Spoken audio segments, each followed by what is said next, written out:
focus for the research was really to develop not just soft tissues, but a way of recreating those soft tissues using medical imaging to make the models that we produce effectively realistic enough to be operated on. What makes our research group unique is that we're able to combine different disciplines with design.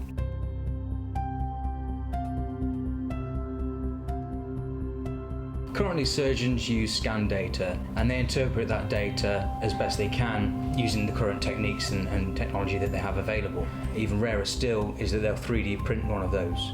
But what we've done, we've taken the 3D prints direct from the patient data and transformed those into a tactile, palpable organ which is able to be used for surgery. In 2014, we developed the heart and the lungs and the vascular system for trauma training.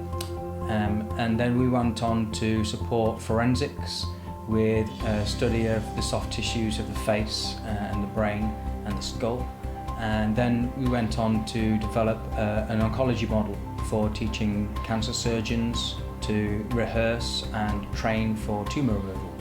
The trauma trainer that we produced has gone on to be commercialised with industry partners and is now in the public domain and is really making an impact on training surgeons and clinicians to help save people's lives. Our long-term goal would be to reproduce the entire body to enhance surgeons' proficiency but also patient outcomes.